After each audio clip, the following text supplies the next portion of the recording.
Hai semua, Assalamualaikum. Cikgu kat mana ni? Kalau kamu masih ingat lagi, inilah galaksi Bima Sakti, tempat di mana terletaknya sistem suria kita. Dalam sistem suria, terdapat 1 matahari dan 8 buah planet. Setiap planet akan beredar mengelilingi matahari pada orbitnya sendiri. Setiap planet juga berputar pada paksinya sendiri. Okey, pernah tak kamu melihat sebuah glob? Perasan tak? Mengapa glob dipasang secara sengit?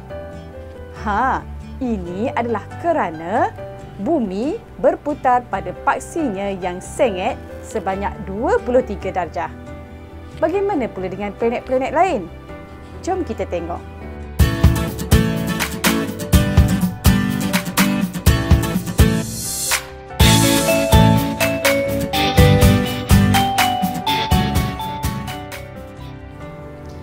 Planet Utarid berputar pada paksi yang sengit sebanyak 0.1 darjah sahaja.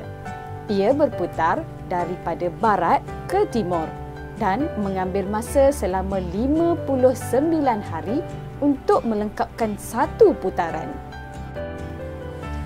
Planet Zuhrah pula berputar pada paksi 117 darjah.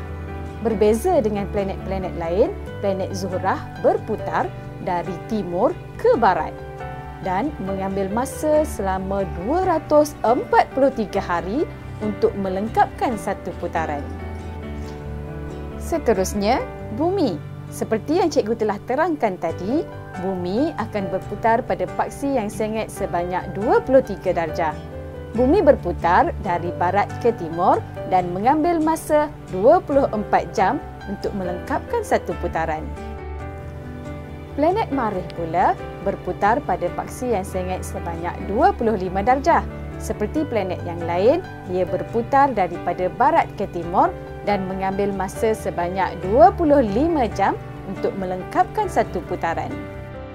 Seterusnya, planet yang terbesar iaitu planet Mushtari berputar pada paksi 3 darjah.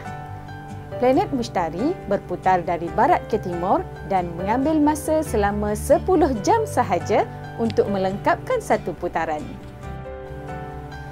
Planet Zuhal yang indah ini pula berputar pada paksi 27 darjah, juga dari barat ke timur dan mengambil masa selama 11 jam sahaja untuk melengkapkan satu putaran. Seterusnya, planet Uranus.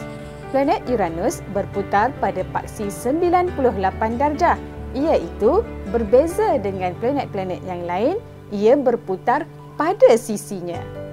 Ia mengambil masa selama 17 jam untuk melengkapkan satu putaran. Planet yang terakhir adalah planet Neptun. Planet Neptun berputar pada paksi 30 darjah dari barat ke timur dan mengambil masa selama 16 jam untuk melengkapkan satu putaran. Terima kasih kerana menonton. Jangan lupa untuk like, share dan subscribe channel Cikgu. Sampai berjumpa lagi.